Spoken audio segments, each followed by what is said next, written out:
There's only one thing that is worse than making a mistake, and it's making the same mistake twice. And in this case, well, in this case, I made it twice. And today I want to talk about how important it is to avoid having the same agent representing you and the seller.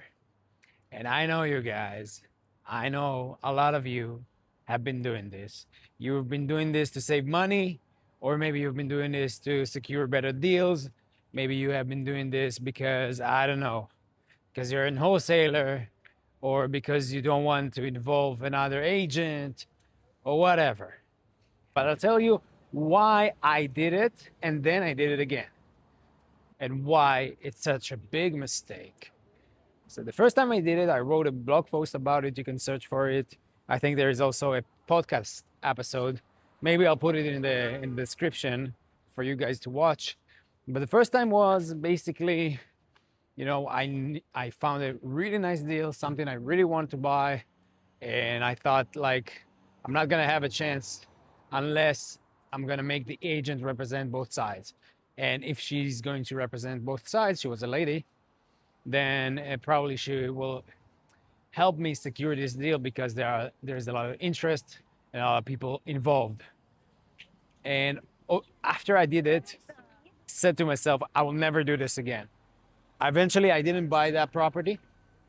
I didn't buy that property because the agent behavior, I would say she didn't allow me to do an inspection. Long story short, guys. But here it happens to me again. There was this off-market deal. The agent told me there is no way you're gonna get it unless I am your agent and I'm gonna represent you as well. And he said that after I brought my general contractor, my GC, to see the property. Now, I don't know if this move is legal or not. Let me know in the comment section what do you think, if it's legal or not. And then I told him, you know what? Okay, why? Because I was really looking for a deal. I really wanted to secure something for my investors, for myself. And, I told him, okay, let's put it on a contract. And this is an agent I used to work in the past. Unlike the first case where I haven't worked with her, this is an agent I used to work in the past with him, but he is representing both sides. And that's a big problem. Now, I'll give you just a taste of what it's like. I sent an offer to purchase. It was on a Friday, and he told me that the seller hasn't accepted it yet, and he's hoping that by Monday he will accept it. Verbally, I understood. All right, we got a deal, but it's not signed yet. So I told him, we're not gonna work on it until you're gonna tell me that it's secure. I'm not gonna tell my team or any of my employee to start working on this. We will wait, and we did. On Saturday, I asked him what's going on. He told me, I think only on Monday we will have his signature. I told him, okay. And, in my head, I thought, all right, so this is sound a little bit iffy because they are probably looking for, other, other offers. Maybe they trying to maximize their profits or whatever. And that's when I, started to be suspicious. I remember Sunday when we talking, I told him, the inspection period. Is it going to start from the day I send the offer, or is it going to start from the day of acceptance? And he told me from the day of acceptance.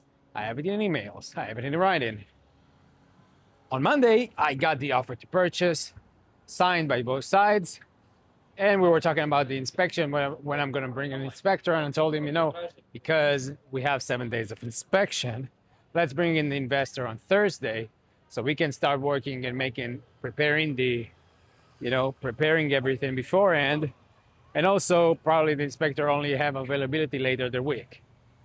This is when they told me your offer got accepted on Friday. So you have only until Friday. And we schedule the inspection for you to Wednesday so you can make it on time. You get the story? right?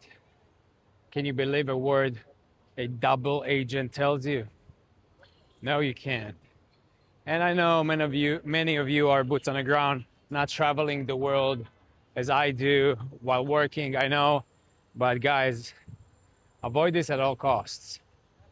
He also did a lot of stuff, about the inspection. He told me I cannot do multiple walkthroughs, only one, even though I don't think there is a law that, allows to limit the times I need to make my due diligence during the due diligence period. But anyway, the inspection happened 2 days ago. And guess what? Maybe I forgot to mention this, but the basement was a swimming pool. Guys, swimming pool. You probably saw it if you know what I'm talking about. But the basement is a swimming pool. And maybe I forgot to mention that the roof has to be replaced. Maybe I forgot to mention that. Anyway, avoid this at all costs. Do your due diligence. And always, guys, or maybe, I'm going to say to myself because I cannot decide for you. But to me, Dan, always have an agent that you are paying for and represents you and you only and not the seller. Because otherwise, you have conflict interests